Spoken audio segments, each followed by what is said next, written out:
I'd love to welcome you to Master Your Life Beyond the Boardroom podcast, a place for ambitious individuals to capture proud moments on who they've become. It's a discussion that finds insights, the highs and the lows on where they have been at stages in their life. A safe space to share and openly talk about their journey. So if you're on a journey yourself and you're wanting to stretch, go further and farther than you've ever thought was possible, mastering your life is something that will connect you with your identity. I'm excited to be welcoming some very interesting guests to add value to your journey. For more information and to stay in the loop on what Master Your Life is all about and gain more value, head over to www.master-your-life.co.uk. Subscribe to my newsletter and stay in the loop. Let's get to it.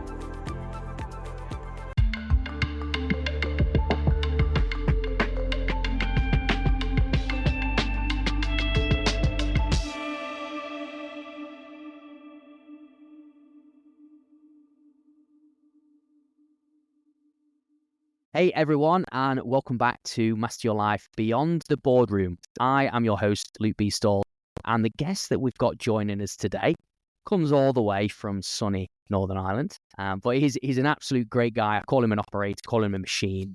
We've known each other, I would probably say, maybe 3 years now. His name's Alan, and we met through a mentorship, and we've got that like-minded business hat on, we've got that personal hat on. We're very into high performance, as you guys obviously know more about me, but this is going to be Alan's like shining the light on who he is as a person, what he does behind the curtain. You know, we're going to unravel that journey today. And before I actually introduce him, I just want to say this, because I know you've heard me say this on a few episodes, that we met at an event, right? And this is what's really great about stepping a little bit out of your comfort zone and saying yes to more things and just being open to getting to know different people. And here we are today. I've actually been a guest, and it was an absolute privilege to be on his podcast, and we've stayed in touch. And it's not a return of favor. It's just ultimately, I want to get this guy on because he's got a business. He's been in business over 10 years. I mean, we were just talking before, and he was like, you've caught me on a good time because it's his 11th year anniversary in business. So I know people are probably clapping in as they're listening right now to you, buddy. But look, I'm going to stop talking. I'm going to let you introduce yourself, let people know who you are, where you're exactly from, and what you do. So, Alan, take the floor, my friend.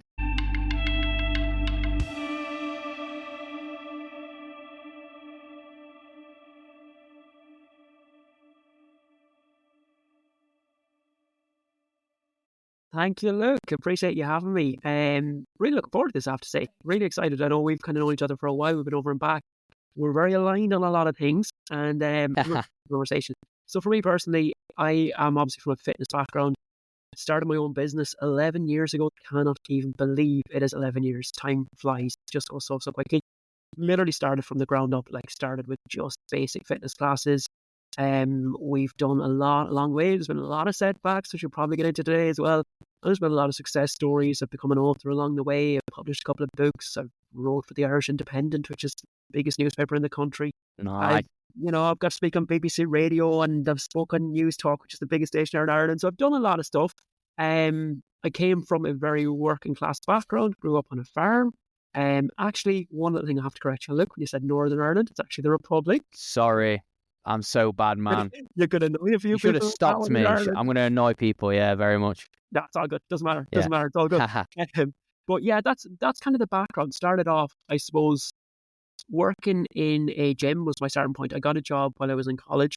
That was a long time ago. That was back when I was about 19, I think. I got a job. I was in college during the day, and then I go off to the gym in the evening. Loved it. And again, it turns into long days because you're working evenings, you're working weekends. You don't really have much time off. Eventually, I got to a point where I was really, really frustrated with it because I should have left sooner in hindsight. And again, it's that thing where you always have this little bit of fear when you're starting something new, and maybe you struggle to back yourself. And I didn't have much confidence in myself at all when I was younger. And at that time, I had been in this job for 8 years and I enjoyed the first few years, don't get me wrong. And like anybody, you have to serve your time. Eventually, I got to a point where I was getting so frustrated because I felt like there was so much more in me, but maybe people around me didn't really see that potential. And it was like, to me, it felt like it was more important to clean the changing rooms than it was to actually impact people's lives. And I suppose I knew in my heart and soul at that stage, I had to take a chance and I had to just back myself and go and do my own thing. And that was 11 years ago this week. It's insane. So just that's really great as well. And thank you for clearing that up about where you're actually from, man. And I do apologize on that. It's a geography lesson for me there. But also the fact that, you know, what you've done already and just sharing a little bit of those achievements, those accolades. I mean, you know, that's not by chance, you know, you've created that. And I think just to kind of slow that down there, I just want to say massive respect. I think for me, I wanted to just touch on quickly about where you'd said that you felt that disconnect and that you felt that you was in a bit of a place where you had that drive in you and then you didn't feel like people at the same level. What was your first sign that kind of shown up for you in your mind or your body? That's a great question. That is such a good question. It was when I started to realize that I was becoming somebody I didn't like. Okay. That's being completely honest with you. I would have always been like very quiet, very introverted, but very content within myself. Quite a friendly person when you get to know me, I guess. And I had discovered along the way that I was just getting really frustrated and I had almost like anger building up in me at times and it wasn't coming out because I wouldn't be that person to release it. But then I started to realize I was joining in like Sunday night clubs and stuff like that where, yeah, again, I would never have been a big drinker or anything like that. But I do remember one night I was out, there was a group that met up every Sunday night. I was working in a hotel gym and there was a great like kind of social scene on Sundays with the whole hotel. And it was we're all kind of around the same age. We were growing up together, you know. But I started falling into that kind of Sunday night group. And I remember one night coming home and it was probably like, I can imagine it was probably 5:30, 6 a.m. and it was bright and the birds were singing. And I remember sitting down on a bench and my head was spinning and like, just stay home.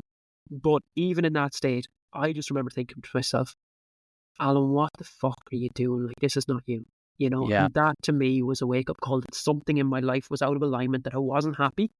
And I had to face it at that point because I was deeply unhappy. And I think I got to a point as well where I actually didn't want to go to work. And I am somebody who I'd nearly consider myself a workaholic, to be honest. You know, I've always had a really great work ethic, probably from my background, grew up on a farm, all that sort of stuff. Always had a great work ethic. And I got to a point where I just found myself, I didn't want to go to work. And it was a battle to get out of bed that morning. It was an environment where I felt it was a bit of a toxic environment. I didn't feel like I was growing. I didn't feel like I could ever progress there. And something just had to change. And as scary as it was to actually take the leap, I knew I had to do something for my mental health. And, you know, even for myself as a person, because I don't like to think where I would be now if I had kept going as I was. And that's just been completely honest, you know. So I didn't grow up as somebody who always wanted to run my own business or anything like that. And I never had the confidence to think I could run my own business. But at that time in my life, I just knew I couldn't keep going as I was. Like, something had to give.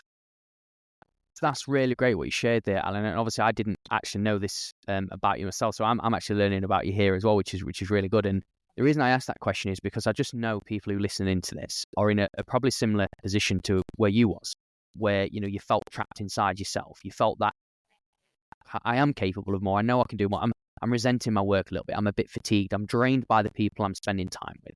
But it's that courage, that like taking that risk, and I think. I know it's going to relate to a lot of people because that's why I asked you, like, what was the moment? But, you know, for you now, when you just said about that confidence, where you probably at certain parts of your life, you didn't have that confidence. Where did you create that confidence? I'm a firm believer that the only way you can build confidence is by doing hard things. And that's where it's come from. So it's been, and you know what? It's been just getting out and doing the do and having to take the hits, take the hard knocks. And I think that's how you build confidence and trust in yourself. I remember when I kind of set up my own business first, and you know, you have these big dreams and you're going, I'm going to take over the world now. We'll have these great, literally just set up fitness classes, right? And, you know, you think, oh, it's going to be huge. And you don't realize, you really don't. Like, I set out that first winter, it was about maybe 3 or 4 months after I'd set up the business. it was the middle of winter and I was going out to this fitness class and only 3 people showed up. And Wow. yeah, and you know what, man? I was like, you're professional. Like, you smile and you get on with it Of and course. you do the job. I was devastated in the car going home that night. Like, I was utterly devastated. And it was like, I always think it was like something out of a horror scene. It was so windy and it was raining and the windscreen wipers were going boom, boom, boom, boom, boom. And I was going, Jesus, man.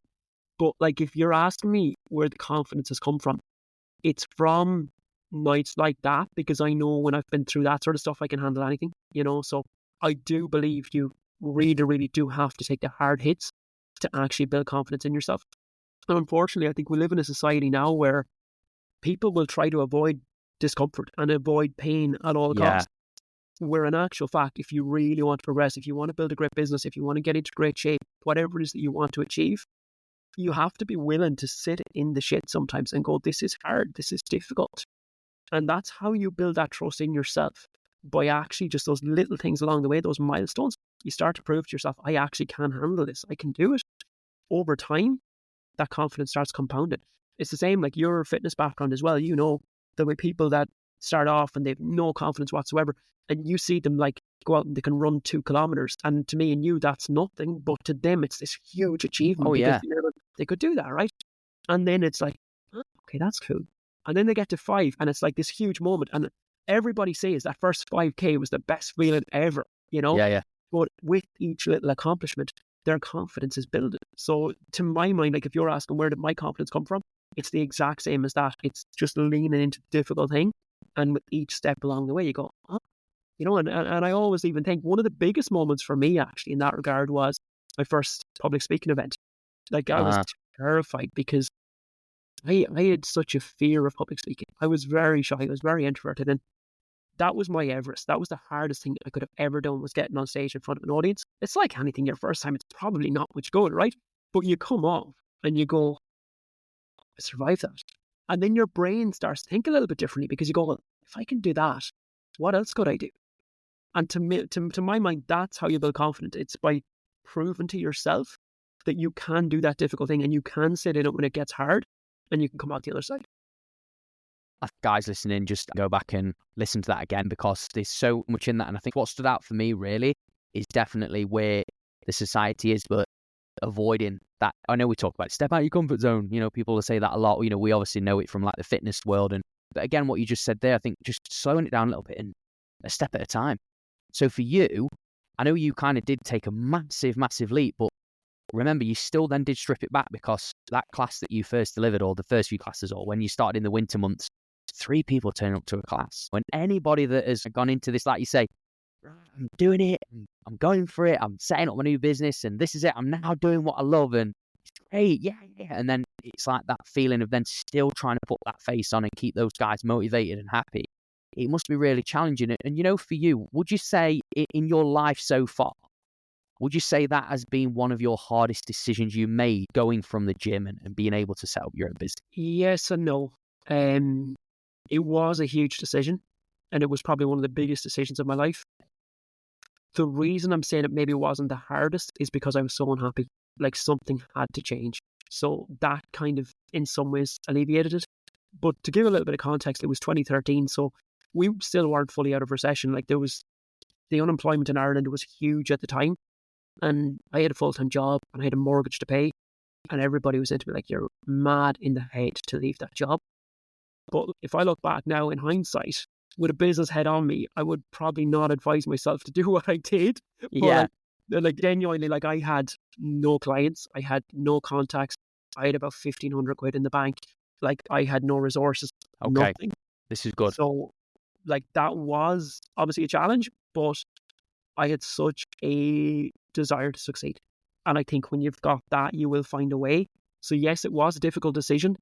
I don't think it was the hardest one, simply because of the position I found myself in at the time. I was just unhappy. And my mindset was like, if I could even make the same money from what I was doing in that job, which wasn't a lot anyway, I was nearly minimum wage. I was going, if I can make the same money, well, then I'm better off, because at least I'll be happier. And I was 27 at the time, but I even thought that I don't care if I have to make some sacrifices here. Like, I'm happy enough not to go out on a Saturday night. I don't need a huge social life. I don't care. I'll do whatever I need to do to make this work. And I think sometimes you have to almost put things in perspective for yourself too, because very often we will let our imagination run away with ourselves and we'll catastrophize and, oh, but if it doesn't work, it'll be this, this, this. The question I ask myself, and I often pose this one to kind of younger people in the industry that have kind of similar situations, I ask myself, what's the worst case scenario? And if it happened, could I handle it? That was what I asked myself. And here's what I came up with. I was 27. If it didn't work, I might have to rent out my house and move back in with my parents for a while to rebuild my life. I'm not going to be out in the streets in a cardboard box. Like, worst case scenario, my parents have to put up with me for a while. Could I handle that? Yes. Is it ideal? Absolutely not. Nobody wants to move back home with their parents in their late 20s. But could I handle it? Of course I could. So that gave me a lot of comfort that, like, even if it didn't work out, I would rebuild. And again, I've got a fitness background.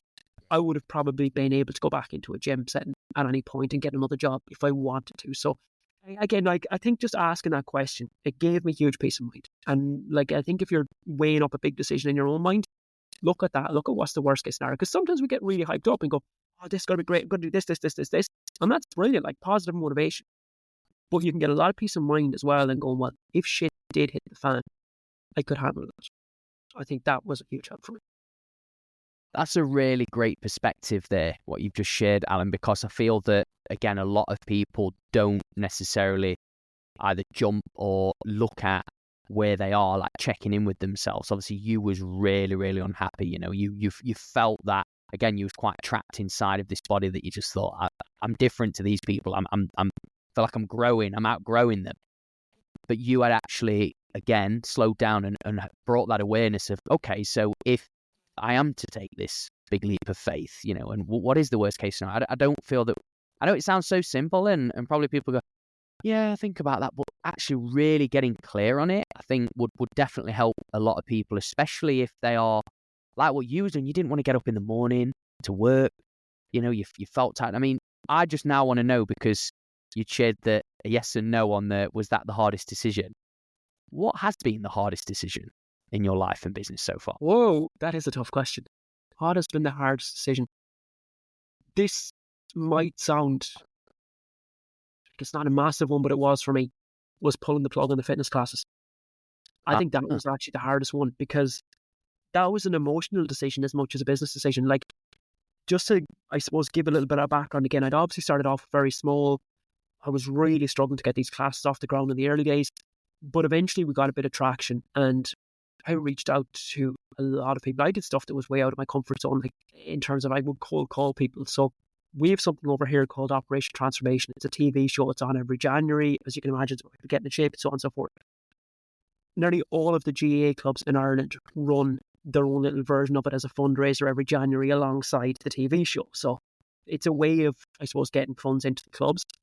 And at that point, I basically picked up the phone and I started cold calling these people, finding out who was in charge of it for each club. And I literally started cold calling them and going, any chance I can come in and run some classes for you? I don't even want to get paid, just to get in front of crowds. Yeah. And a couple of them gave me a chance, and that exposed me to a bigger audience. And then word started getting out, oh, this guy's pretty good. And I obviously have my own classes, so they started filtering over into those as well, away from the GAA clubs. And eventually the class started growing and it grew really, really big. And I remember one week we had 147 people through the door, which was insane. There was no other classes anywhere doing what we were doing, So it was absolutely mental. The thing for me was, I loved it. I absolutely loved it. It was fun. It was enjoyment. It was community. It was having conversations with people. And it was just a really, really nice time in my life. Even when I look back at it now, I speak about it with such fondness because it really was so much fun. There was also part of me going, I do want to keep growing. I know I'm enjoying this. I know it's fun. But I also felt like it's not forever. I felt like I have to go further. I have to impact more lives. I have to go deeper. That had been on my mind for quite a while. And then in 2019, was it? COVID hit. And that changed the game a little bit. I had already been delving into building up online and I've been doing kind of dabbling in and doing bits and pieces. And at that point, like a lot of people, when COVID hit, I still kept doing classes on Zoom, which was pretty horrible. Jumping around your kitchen on Zoom and doing burpees. Yeah, it wasn't fun. But I was forced to look at my business at that point and look at my life as well. And where was it that I wanted to go? Where did I want to take my business? Where did I want to go in my personal life? I did a lot of reevaluating during that period of time. And I could have gone back to classes and we would have still had huge numbers and I could have kept that going, but I felt like I was almost doing clients a disservice because my heart wasn't in it anymore. I knew it was time to make a change. I think that was the hardest decision for me because I got to know those people so well and I'd met some amazing people and we had great camaraderie and I really, really genuinely did like all of those people. So for me to then have to turn around to them and say, guys, we've been doing this for like 7 years, I'm pulling the plug. That was difficult. I think that was probably the hardest decision, if I'm honest. And again, I didn't know, was the online stuff going to work fully? I kind of had a feeling I had been building it up and I felt I could take it a lot further. But it was almost in a way like starting a fresh business. So that was probably the hardest decision. Can imagine. And I know you as a person as well, Alan, you do put your forefront into the people's lives, as in you're really focused on them first, ultimately, before anything else. I mean, it is a passion, but you can really see anyway through what you do and how you deliver things. It is definitely more than just, I'm not saying just a fitness class, but it goes beyond that, which is amazing. I just want to kind of flip it on its head because when people are in a place where they don't like the job and then they trapped and they take that leap. I just actually want to talk about it, but more in a more of a positive lens. So let's say there is people listening into this today that actually do enjoy the job, but maybe they've been there for 10 years. They've hit that like glass ceiling of where they can't really get promoted anymore, or maybe their job role is they've ticked every single box, they've done everything they possibly can do, and maybe there's no more kind of learning involved. Maybe they feel a bit like, I could always have more numbers, or I could always, whatever. But they are deep down inside of them scared to probably have that conversation to upset people because maybe they've got a great culture at the workplace and they do enjoy the job, but they know that they're capable of more. Is there anything just from your experience of having those conversations with your clients, I guess would have been really hard as well, because they're like, oh no, please don't, you're great at this and all that kind of stuff, or anything that you can just recall that would be, I guess, value for the audience? Because I'm sure there'll be people as well that probably still wanted to change, but feel a bit tied to people please, or maybe just feel like they're not wanting to take that big leap. I think maybe you have to decide what your version of success is. And I think that's going to be different things for different people. Because I love being self-employed. I love running a business. But if you asked me, should everybody do that? Absolutely not. Like, I feel it's a certain personality type. I think you have to be very self-disciplined. I think you have to be very self-motivated. You have to be driven. If you can't get yourself out of bed in the morning and you're in bed till 11 a.m., you're not going to survive in business.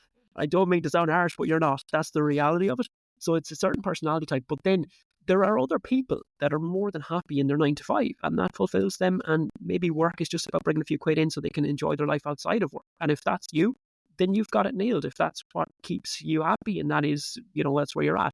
There are other people that maybe, as you said, they enjoy what they do, but they've got to a point where they can't grow any further.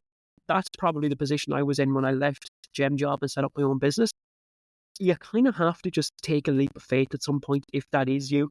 But be practical about it as well. Don't do anything ridiculous. Don't do what I did if you're in the position not to do it. I felt I had to do it, but if I was a bit more comfortable in the environment, I probably would have tried to get some funds built up before I did that. I think even if you could get 6 to 8 months of living costs behind you so that I've got a little bit of leeway here, I have a bit of get that pressure off me, and I've got a bit of time to try and build that up. That's probably the way I would do it. And you don't have to jump straight away either. Like, you could be building up something on the side if it's a passion project, and you will have to work damn hard for a few months if you're doing it on the side, because you're probably going to be working evening and weekends and you're not going to have much of a life for a while. But for the greater good, that might be something to work towards if you are genuinely passionate about it. I like that, but I'm actually going to challenge you on that, Alan. But look at what you've done. The fact that, if you would have that 6 to 8 months backing behind you, would you have probably gone the way you would? Would those actions be as so direct? I'm just challenging you on that. Would you say that there is even people in this now where they are that they could do that? Because I have been in places where, there's not much money in the bank, and then I've taken leaps of faith, and I guess in a way it's kind of put my back against the wall to go, well, you've got to make it work, kind of thing. 100%. We do our best to work when your back is against the wall. Fully believe that. In relation to myself, and I know, I suppose, my own personality, and I know myself inside out, I think if I had 6 months in the bank, it probably just would have delayed me getting uncomfortable in that. You see where I was saying to you, I started cold calling people and reaching out to people. I think I would have done that anyway, but I think I would have left it for longer until it was a case, okay, the cash is running out now. And then I would have gone from there. That's just my personality type. I think there are other people that nearly need that feeling of security, that they need a few quid there. So it's probably, again, no right or wrong, but just different things for different people, maybe. Yeah, definitely. I think, I don't know, I just feel like when you get to that place, it's a bit of a sink or swim moment. It's one of those where you go, okay, I've really got to make this happen. I think you can correct me if I'm wrong on this, but I've obviously been in that place as well, what you just said there, and, you've not got much in your bank.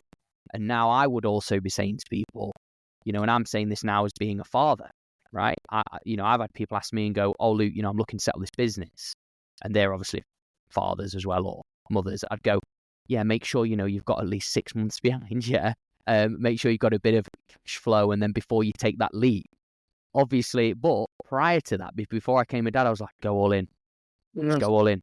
Just do it. Just lean into that growth. Like, listen, you'll soon you'll soon find out who you truly are once you put yourself in that scary place. So it's just interesting how, there's no right or wrong, but it's just interesting how our mindsets shift when we've been in that place. And now if we were to do it again, we'd obviously look at it a bit differently. Yeah, absolutely. But one thing I would highlight to people that are looking to start off a business, I think it has to be almost borderline obsession, in that it takes that to get it off the ground. You see, this is what people don't get. So when I say, like, I've spoke on BBC Radio or I've wrote for the Irish Independent, whatever it is, people just go, wow, that's absolutely amazing. It's just class. They don't see that I didn't have a personal life. I didn't have a social life for quite a few years while I was doing that. It was pretty much consuming everything. Now, I'm not saying that's healthy over a longer period of time, but 95% of small businesses go out of business within the first 5 years. I believe it's because people don't realize the level that it actually takes to make it succeed. Like, you have to be thinking about this a lot. You have to be on it. You have to be looking at new ideas. You have to be putting yourself out there. You have to be reaching out to people. You have to be showing people on social media what you're about. You have to live and breathe that for a number of years. And I think then you've almost earned the right to take a little bit of a step back. And look, once you've done that for a number of years, it's hard to take a step back anyway because it's so ingrained in you. But I do believe there has to be almost borderline obsession. And that's where people maybe sometimes struggle because they're coming from a job where they're working for somebody else. And maybe they're not as passionate about it as the business owner, which is normal. But once you set up your own business, it's a whole different ballgame. You have to give it much, much higher levels of commitment and you have to be willing to sacrifice for it. It's not like going into a 9 to 5 where that's grand, I've got my job done now. If it doesn't work out, it's on somebody else. So it is like, it takes a huge, huge commitment and a huge drive. Personally speaking, I'd never change it. I could never work for anybody else. Like that as well. And it goes back to what you said really early on in this episode as well about that hard work ethic. You obviously come from a working class background. Obviously, you were grown up on a farm. Would you say that being exposed to that environment, being around that, did you feel that gave you not a grounding, but maybe a bit of an injection of what hard work looks like? Or 100%. Yeah. Like, I'm so grateful for the upbringing I had. Like, it was hard work. It was hard work. My dad owned a business as well. So he owns his own butcher shop and he also has a farm as well. So, like, I suppose for us, we would go to school and we would play football as well. That was our other thing. But outside of that, it was basically work and you were always doing your part. Anybody that's grew up on a farm will tell you you pull your weight. Like, it's non-negotiable. You don't get to choose. There's a lot of hard work to be done. So there would have been that. And then obviously would have been helping my dad in the shop as I grew older as well at weekends. So I never really had a day off. You were always doing something. And at the time as a child, you might not always appreciate it. But once I set up my own business, I honestly think that has stood me in great stead. It really has. Really like that. Very powerful share as well that has in a way influenced you throughout your life. I mean, I'm now curious when you said that you didn't have a choice on what you had to do. Let's go back in time a little bit and talk about what that would be like. So you go to school and then maybe you come home and your dad would like recommend you or say, hey, Alan, this is what you're going to do. Yeah, just tell me a bit about what you had to get up to. There was always stuff to do. So we would have had cows. We didn't have sheep or anything like that. So you would have been maybe looking to feed cows or bringing water to them, or you might have had to move them. Like, again, it's different times of year. There's different things happening. During the summer, you could be making hay or silage, or you could be on the bog making turf, which anybody will tell you is not fun. That's the sort of stuff that we will be talking about there. So like it genuinely is hard work. And even to this day, people do ask me, will you ever be a farmer again? I said, no, absolutely not. And to be honest, I'm not a good farmer. I was never passionate about it. I never loved it. To this day, I enjoy maybe going helping out for a day or something, but it's never something I would do. I always said there's easier ways to make money. I have huge respect for farmers, but it's not something I'll ever delve into full time again. Man, no, I can imagine it being pretty challenging. What would you say going back to that? What would you say is something that gave you that confirmation that you would not be a farmer? Because the reason I say this is because we know this I wouldn't say it's more the society today, but I guess, I mean, I know because my dad runs his own business, you know, he's in engineering, and I always got from the accountant and the people around, oh, you know, this is going to be great for your son, bring him through the generation, get him through the business. It happens quite a lot. So what was the confirmation for you that you was thinking, yeah, farming's not for me? I never enjoyed it. Like, I have two brothers, they enjoy farming. You know, like that's the difference. It is hard work, but I think if you love the land and you love the animals and all that sort of stuff, then you don't notice it as much. I never enjoyed it. That's been hand on heart, completely honest. So that's probably the confirmation. And I suppose I could see my brothers were a lot more into it than I was. So that very simple, straight to the point answer. I never enjoyed it. And I think that's really good that you said that, because we'll say it now, and I know we hear it again. It's a term that flies around a lot, you know, enjoy what you do. But we know, and you come across it a lot. And obviously you've had the experience in your life, and that's what shifted you out of that world that you was in to kind of do your own thing, is people not enjoying the process and enjoying like what life gives. So I just want to touch on more, I mean, the business side, we will come back to that, but I want to touch more on the personal side. Who is Alan Williams outside of business? What do you like getting up to? I'm obsessed with football. Like, obsessed. I've seen him. I see it. Yeah. Do you know what, man? We've started watching The Chase more in the evenings, and like anytime the football questions on, I am there. And like my message is, you're an encyclopedia about football. I genuinely Class. I'm one of those weirdos that like nearly knows every player in every division across Europe. Like, I absolutely love the game. So football is probably my big hobby. That's my big release.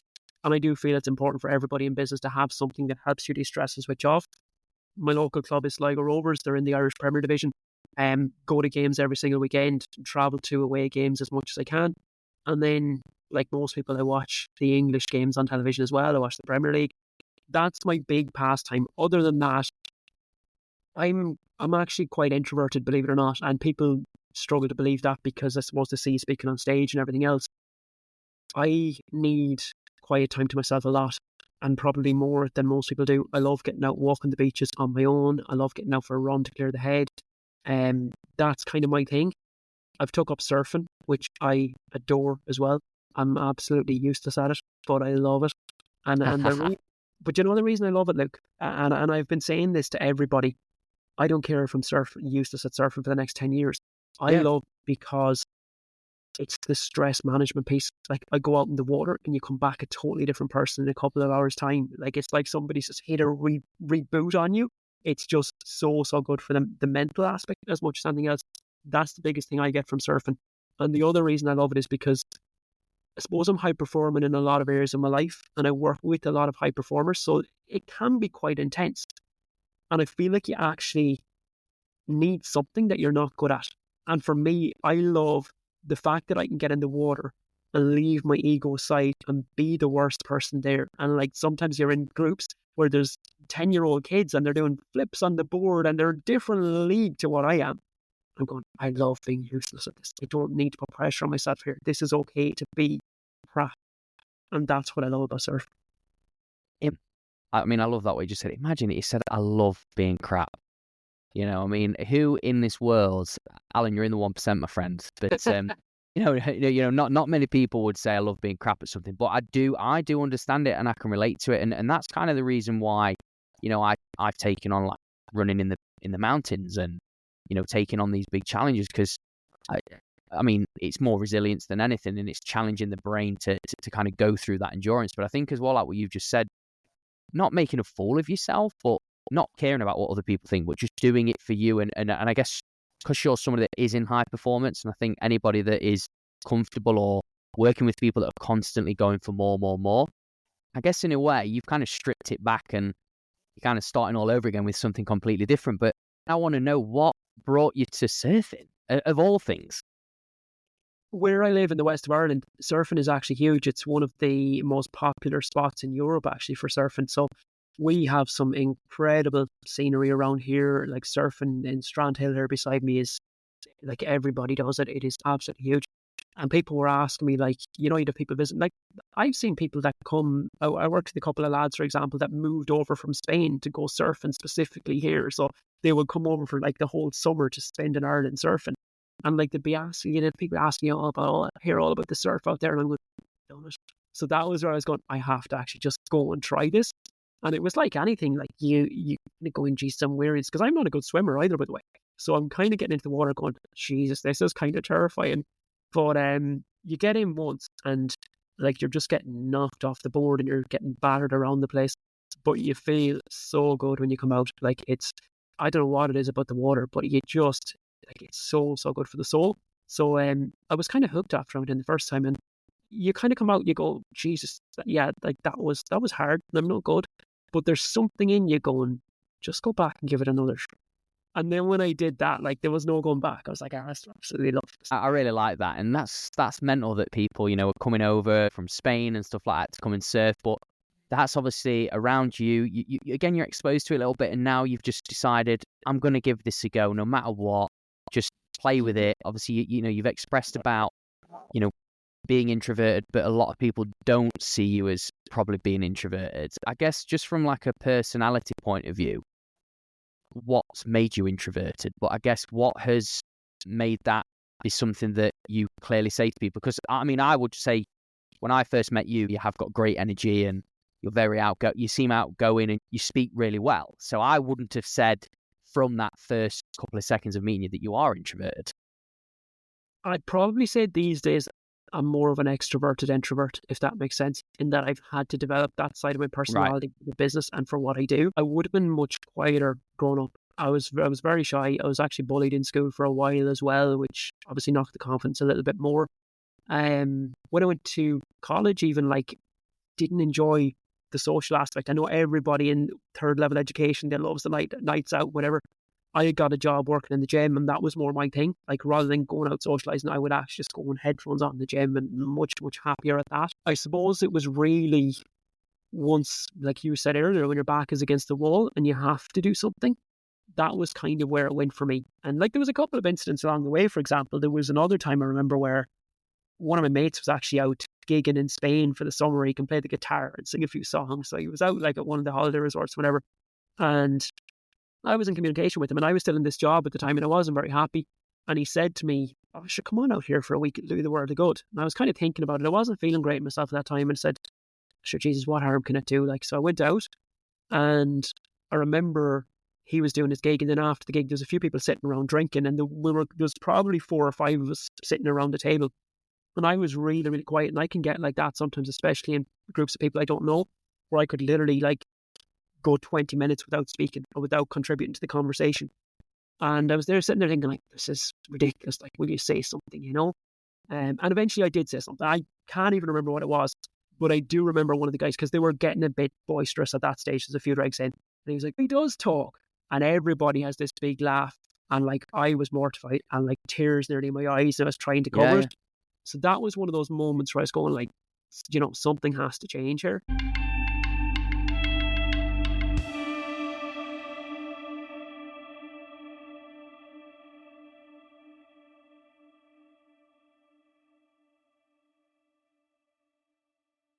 This is really interesting what you're sharing, because your business is working with people.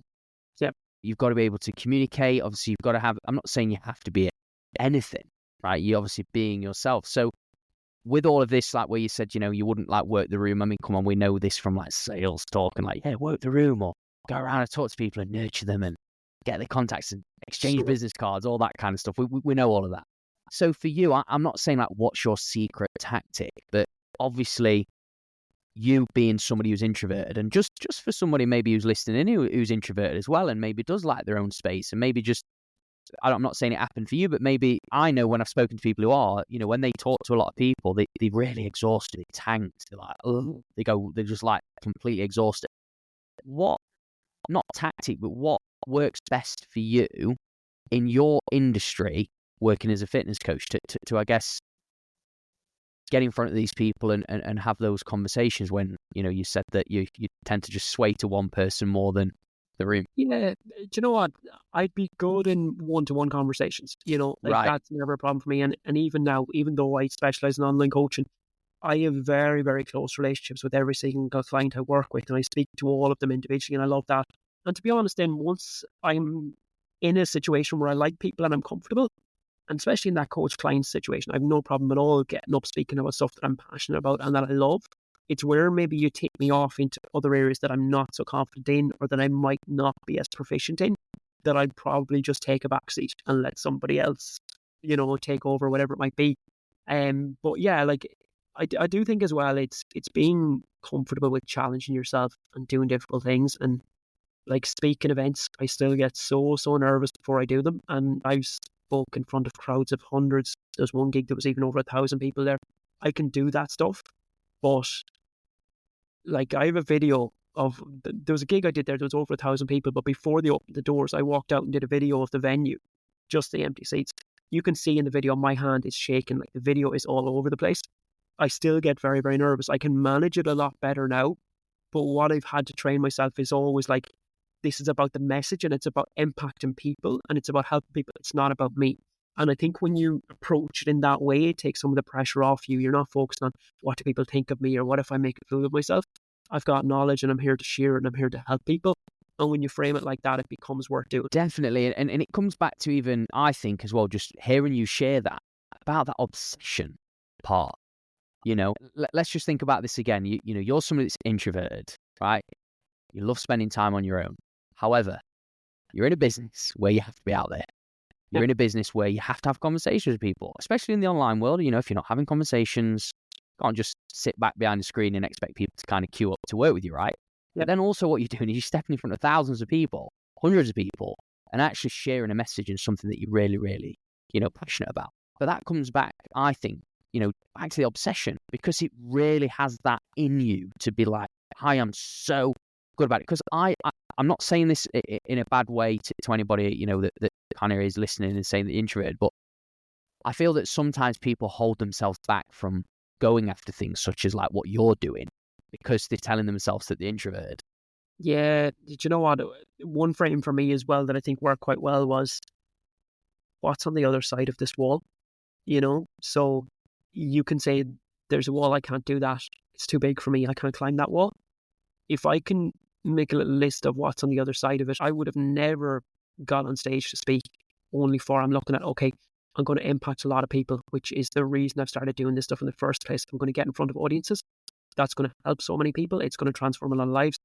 It's going to help me build my business. It's going to help me build the career that I want. It's going to help me build the dream life that I want. So when you actually look at what's on the other side of it, then again, it becomes worth doing. Even though it's scary, you have a reason to do it. It's like somebody trying to get in shape. For a lot of people, that's their Everest. It's like they've been overweight all their life. It's the scariest thing in the world. I can't do it. I don't want to do it. Okay, but if I did do it, what would be on the other side of that wall? What's the benefit? Why should I do it? And again, as I said, the more you step into this difficult thing, the more you start to develop that confidence in yourself. No, that's good. I like that mindset frame of the wall, especially because, it's going to be hard to climb over. But again, it's that feeling of fulfillment, euphoria.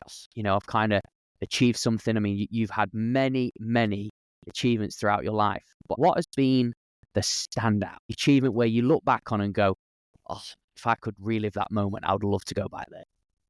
Man, I've done some crazy shit. I've done, honestly, like, I don't mean to sound arrogant, but I've done stuff that I never in my wildest dreams thought I could do. It's a difficult question. The first book launch probably stands out. BBC Radio, that probably stands out. Maybe. It was a manic time. Do you know what that one was? That one was a crazy one. I don't know how it took off, but within the space of 2 days, I'd spoken on News Talk, which is one of the biggest radio stations over here. And I was nervous enough about that because that was at like 5:30 in the evening when everybody's coming home from work and you have a huge audience. And literally, I think it was about 2 days later, I get an email, and it's going like, such and such here from BBC Radio. We'd love to have you on. I swear to God, Luke, I was typing back like, fuck off, because I thought it was some of the lads taking the piss. Scammer. Yeah, no, honestly, I thought it was some of the lads. Thank God. I had it typed. Thank God I didn't hit the send button on it. But yeah, that was a bit surreal. And like, even I remember, just you're there waiting to go on here, and like the nerves, crazy, because that show had an audience of something like 250,000 people. Like, it was mental. It was absolutely mental. So that's one of those surreal moments where you kind of go, how has it come to this? How did this, so there was that. I think the first book, like, if I was to look for one of the major highlights, I'd say the first book. The second one obviously was equally brilliant and whatever, but I think it's when you do it for that first time, when you've put like your heart and soul into something, and then you get it back and there's a physical copy of it in your hands, and you're looking at this cover of yourself and you're going, Jesus, what have I done here, and then even at that, I didn't know how that book was going to go, to be honest. Like, I had no idea, because I'd obviously never done it before. We had a launch night where I was basically going to go on stage and speak for an hour and a half and take some pictures and sign a few books and whatever, the usual crack. And again, right up to the day, I'm going like, is anybody even going to turn up here? I genuinely did not know. And we had a few hundred people there. It's like, this is insane, So those are probably a few highlights, yeah. Few highlights. Listen, man, I'm in awe of what you've just shared there. The fact that you've been in front of these audiences, and obviously you've had people actively reach out to you, and that you had a couple hundred people at your book signing. Mate, well done. Like, seriously, well done. But when you said it was crazy, what was crazy about it? Man, like, it was just a mental time in my life. It was everything was going so well. It was like, 1 minute I was on the radio and I was writing then for the Irish Independent, which was just another crazy thing, because like, that is the biggest newspaper in the country here by a long way, and it was the newspaper I would have read, like, and the next thing, you're seeing pictures of yourself in it beside these articles you've written, and you're going like, this is just mad, so what was crazy about it is that you never expect that that's going to happen. You read these papers and you hear these stations on the radio, and you think it's always for somebody else. It's like that they're privileged in some way, or they're so much better than you, or they're super talented in some way. And I don't know, I think sometimes you feel like this is a closed loop that you could never possibly break into. And then you see all this stuff going down, you're going, oh, Jesus, like, that's me. Like, it's mad. So it was crazy, but it was probably crazy just from, I suppose, the trajectory my life and my business went on, just starting so small to suddenly been doing that stuff. It's like, well, how's that happened? Oh, yeah, of course, man. I mean, just going back to what you said about yourself, like, I'm this introverted guy, and the fact that then you was kind of exposing yourself to these big opportunities where you are exposing yourself. You're having to still have the courage to do it, which is massive. Yeah, you have to do it. And you're right, like, you are exposing yourself, and people have opinions and people will say things to you, and like, you have to grow thick skin along the way sometimes too. But yeah, like, that's what business is about, isn't it? And again, I think I just took on that because something I didn't tell you as well, I opened a business in 2015. I opened a gym, in 2015. Okay. And that bombed. That didn't go well at all. It was a terrible position. Yeah. So especially after that, I was like, you know what? I just need to really get out of the comfort zone here, and I'm ready to do whatever it takes. Because I think sometimes you have to have some failures before you actually get your big successes. Sometimes there has to be a breakdown before there's a breakthrough. And I think all of those things nearly contributed to me going, I almost need to change my personality here. I need to start pushing. I need to start putting myself out there. And look, whatever happens, happens, Didn't know that about the gym business. So what was it? A studio? Was it was it a big gym? Private studio?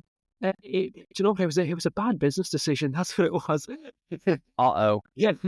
No, look, it was probably, for me, it was an emotional decision. It was a sentimental decision that I shouldn't have made. Like, I got these classes up and running, as I said, and we were getting big numbers and everything was going really, really well. And then I got an opportunity because the school I went to, which no longer is in existence, they'd amalgamated with another school. So basically there was this old building that they decided, the people, whoever were in charge of it, the committee, decided they were going to turn this into a gym, and they needed somebody to take a lease on it and run it. And to my mind, and this is a stupid thing, and with my business head now, I would be a completely different person. But back then, I was like, oh, it's fate. This is fate. I went to that school, and now they're giving me this opportunity to run this thing and sign a lease on it. But I didn't do my due diligence and I didn't do my research. I literally just went with like an emotional decision. And it was a dreadful decision because I knew within the first 3 months, this is not going to work. Like it was really remote. The population wasn't there.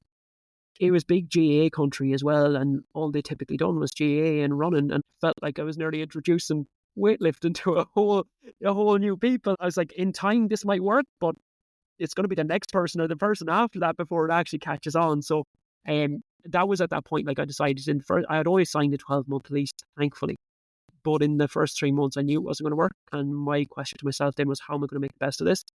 So a lot of the online stuff that I do now was actually born in that time, believe it or not, because I didn't have access to internet out there. It was so remote, like we had no internet access.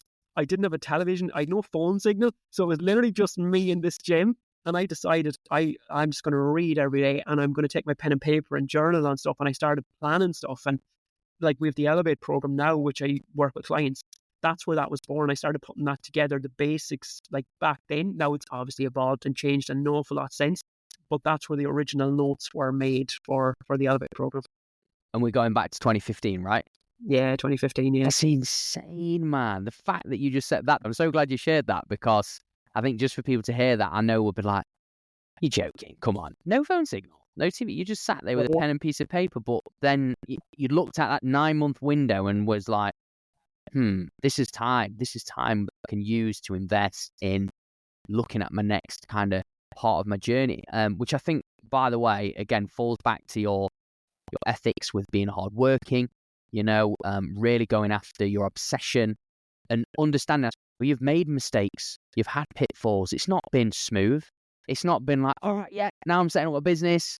We're good to go. I'm going to transform people's lives. If you could, I'd guess, share one, and you maybe already shared it, but it might be good to just bring it back up again. What's been the biggest pitfall in your career to date, and what did you learn from it? I think it's that night where I had 3 people in the class. Like, if I look at my lowest point, I've even said this, like when I'm speaking to audiences, I feel like that was probably the lowest night of my life. I came home that night, I was so upset. I was devastated. Yeah. And normally, like when I come home, I'd finish classes and I'd lounge around and I'd eat and watch television or whatever. That night, like I just went upstairs, I just fell into bed. Like I was totally beat. It really was. That was the point at which like I was questioning everything, because it was only 3 months after I'd set up the business. And in my mind, I was going like, those people that told me not to leave that job and not to set up the business, you have a good steady state job. I was like, they were right and I was wrong. And that probably hurt my ego as much as anything else. And I was kind of like, you know what? I've tried this, failed. I'm going to have to go and find another job. I've got pressure on me. I've got mortgage to pay. I was at rock bottom that night.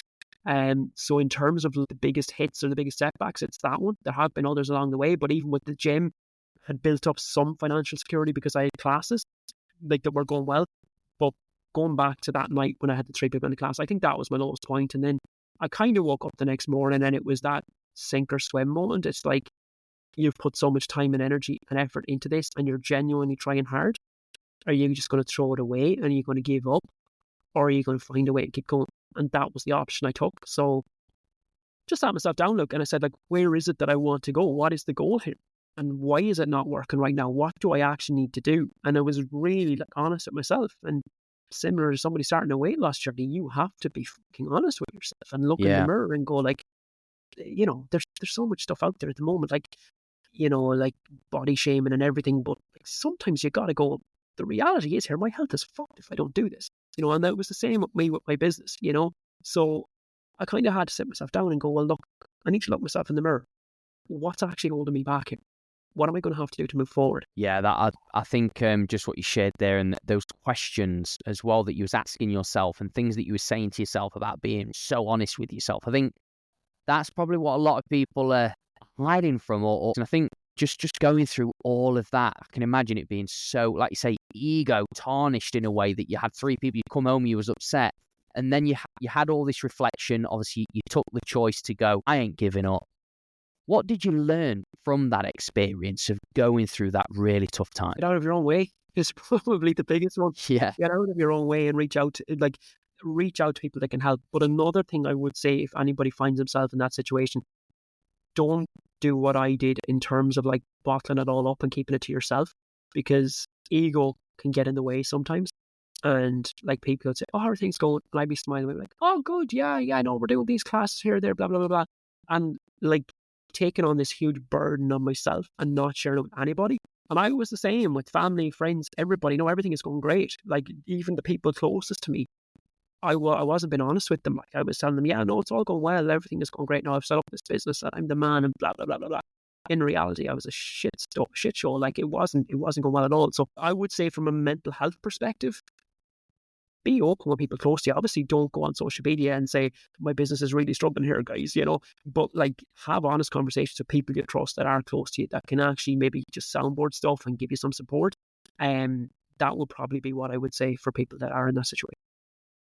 Very, very sound recommendations, advice. And I can second that with having conversations with people that probably aren't family or friends, and just allowing them to be a soundboard, or just to hold space for them to listen to what you're currently going through.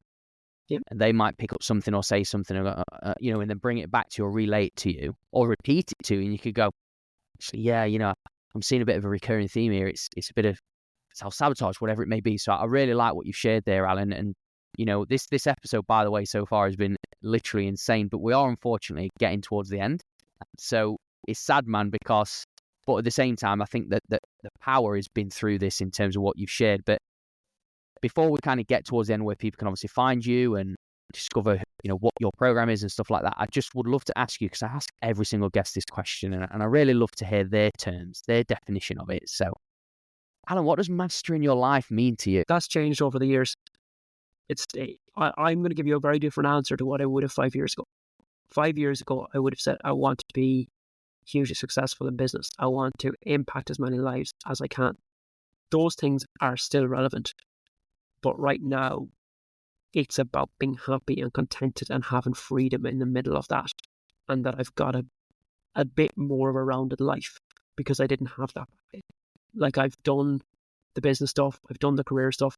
I was ticking boxes. Like, I've told you some of the stuff I've done there, and from the outside looking in, everybody was going, "Oh, you're absolutely killing it. You're doing amazingly well."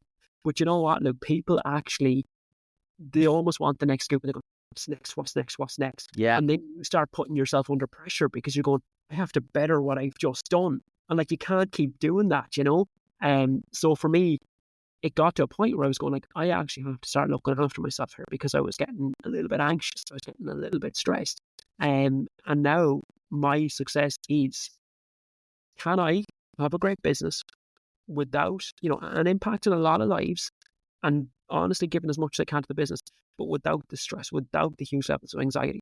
Right now, I don't want to be in my business 24/7. I've got much better boundaries than I had before, and that's been a huge game changer. So in terms of what Master My Life looks like, it's having a successful business. It's impacting a lot of lives on a personal level. It's protecting my own energy. It's that I'm getting downtime, that I'm getting time to do the things I enjoy, to be with the people that I love, the people that matter to me most. And just that I'm happy in my life. Because there have been times when I haven't been. Like, that's the truth. Like, I've been so in business at times. And as I said, I do believe you need that obsession, certainly for a while, to get it off the ground. But over time, things get a little bit easier, because your business, you've got a reputation, your business runs a little bit easier. People want to work with you. And maybe you can even take on some staff and different things. But for me now, success is not just about my business being successful. It's about me thriving as an individual as well. So that, to me, is probably life mastery, rather than just having a business that's doing 6 figures or being seen to publish books or whatever it might be. It's that I'm happy in the middle of it all as well. I think, yeah, and I really love that actual definition, Alan, what you shared there about the 5 years ago, what you would have said, and actually what you're saying now. And I think you've caught it very early in terms of that shift. As we know, as business owners, and any business owner listening to this, whatever part you are in your journey, obviously you're 11 years into business. I'm actually 9 years into coaching business, is that we can, like you said, it's really hard to get out of that business mindset, and we can find ourselves doing the more, next, chasing bigger numbers, higher numbers, profit margins, but forgetting about what is most important as an asset, which is yourself, and having those boundaries and reducing that stress. Like you say, stress is a big one, as we know anyway. We talk about it a lot. And I think I was just going to say, just before, because I know you're going to say something. You got it. I was just bantering really in a way. I just went, I feel like mastering your life is surfing for you now, you know? Master the surf and try and improve, get standing up on the board. Yeah. That's something to master. But the point you're making there, actually, I was just going to come in on that because I think it's a really good one. I've had conversations recently with like people who are high performing in their career and high performing in business. And like quite a few people have said to me, my plan was to go all in on business from 40 to 50. But these are the same people that are saying to me, do you know what? Work is taking it over a little bit. I'm now out of shape. I've no energy. Like my confidence is low. I'm pulling at my clothes if I'm getting up in front of people. And they're also saying, and I'm not seeing my kids enough, you know? And this is the thing, right? Because if I say, well, why are you doing this? They'll always say it's for my family. It's for my kids. And I'm trying to reframe that because I'm helping them maybe to realize that if you look after yourself, you're out of that rut. You're positive, you're enthusiastic, you're energetic, you're enjoying life, your confidence is better, your mood is better. That massively positively impacts everybody around you. Everybody benefits from that. Like I've worked with people who are in their early 50s and they've given up the last 10, 15 years of their life for business. They've got serious health issues. I go, well, what was the point? You know, like, is there any point going all in on business with no balance to your life and not getting to see your family, not getting to see your kids grow up? And then you hit 50 and your health is in the bin. And now you're having to step back from business because you can't do it or because you've got to try and recover your health. So the master your life question comes into that as well. There is a right way and a wrong way to do these things. Yes, we want to build your business. Yes, we want to grow, but we want to make sure that you're having a great life in the middle of it. Fantastic, mate. I really, I'm literally on the same page as you. Obviously, we spoke off actually the recording of this episode and said, you know, there's a lot of alignment. Maybe you did say it actually on the podcast as well. But we obviously have kind of got similar values and stuff. And what was coming to my mind there is you can't give what you don't have. So in reality, where you've just framed it in a way where, yeah, obviously we want to give, as in the man or the female, we want to give back to our family, our friends, you know, they're above everybody else, but you can't give what you don't have. But I also wanted, this is pretty deep, by the way, for the podcast. Sorry, guys, but I've just got to nail it as we're talking about this whole life stuff, is that just remember that there's only one guarantee. If you know we're going to die one day. And at the end of our life, or when we have our own funeral, people are not going to be talking about how great your business was for 10 to 15 years and how much you turned over and what you did. You worked bloody 24 hours a day or whatever. All they're going to talk about is you as a person and what you actually brought to them in their life. And I think that's really important for people to listen to this because, you know, I understand people want businesses, nice cars, all this kind of stuff, you know, maybe want to see that bank balance really, really high. And trust me, yes, there's a time and place for that. But just remember that it's about you and what you can give and ultimately giving back to yourself that allows you to live that life of happiness. Going back to what you said, Alan, in mastering your life and what it means to you. I just thought I'd drop that one in there because I know I talk about this a lot and, you know, with people and it's always a bit of a, yeah, you know, but it's going to happen. So it's just important that we check in and slow down. I think I've seen that shift in you. I know I've seen this shift in me as well. I'd been in that phase in business as well, where you can always want the more, the next, the chase. And ultimately, you know, once you start having those boundaries and a bit more space and doing the fun things, you know, outside of work, that's why I like this actual podcast, is because yes, it is about business and we pitfalls and stuff, but it's also who are you outside of your work? You know, what do you like getting up to? What's fun about it? So we can talk forever, but look, I want people to find you, Alan. I want them to connect with you and discover you. So let people know the program, where they can connect with you. Yeah, sure. Probably Facebook, Instagram, Alan Williams Coaching will get me. LinkedIn, I've started dabbling in a little bit more lately as well. Yeah, it's quite a good little platform, isn't it? Alan Williams LinkedIn, you'll find me there as well. Brilliant stuff. Well, look, Alan, I just want to say as final notes from me, it's been an absolute pleasure and thank you for your time and coming on this podcast. Appreciate it. Really enjoyed that, Luke. Cheers.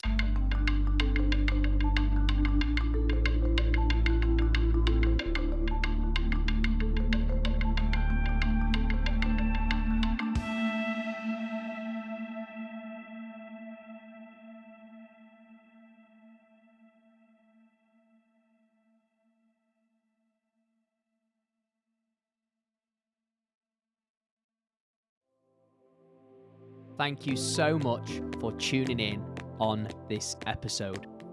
If you found this useful and it's provided value to you, if you don't mind, go onto my channel, tap follow, and keep in the loop for more podcast episodes like this.